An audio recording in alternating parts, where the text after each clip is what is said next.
Həmin günün əməlləri vardır. Birinci, oruç tutmaqdır. Həmin gün oruç tutaq. Birinci imamımız Əmir el-Müminin əleyhissalam həmin gün haqqında, oruç tutmaq haqqında belə buyurur. İlk rəhmət göylərdən yerə Zilqədə ayının 25-i nazil olmuşdur.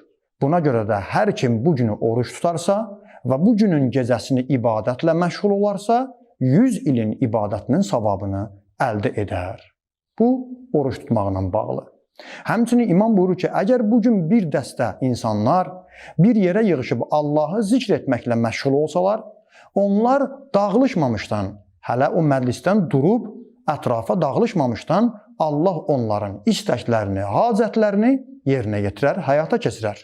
Allah bugün min rəhmət nazil edər və bu rəhmətin bir qismini bir yerdə toplaşıb Allahı zikr edən, bu günü oruç tutub gecəsini ibadətlə keçirən o insanlara şamil olar. Həmin gün bir namaz da vardır. O namazı diqqətinizə çatdırıram. Günün əvvəlində, yəni günəş bir balaca qalxdıqdan sonra, günəş yuxarı qalxdıqdan sonra 2 rükət namaz qılınır. Həmin namaz müstəhəbdir. O 2 rükət namazın özündə Həmd surəsindən sonra 5 dəfə Şəms surəsi oxunsun. Şəms surəsi çox uzun surələrdən də deyil.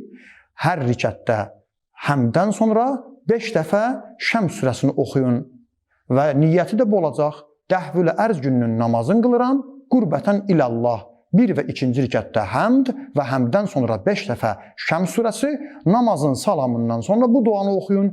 La havlə və la quvvətə illa billahil aliyyil azim.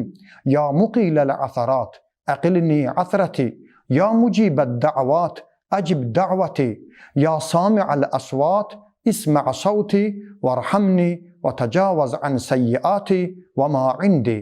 Ya zəl cəlali vəl ikram. Uca və əzəmətli Allahdan başqa güc qüvvət sahibi yoxdur. Ey xətaların, büdrəmələrinin hamısına göz yuman Allah, mənim ayağımın büdrəməyinə, günahlarıma, xətalarıma göz yum. Ey duaları qəbul edən Allah, mənim duamı qəbul et.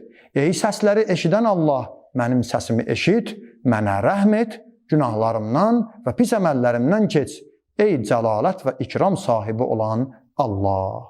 O cümlədən həmin gün bir dua vardır. Çox uzun da dua deyil, amma yaxşı, əzəmətli, bərəkətli dualardandır. Belə başlayır. Allahümmə dahiyəl kə'bə və faliqəl həbbə.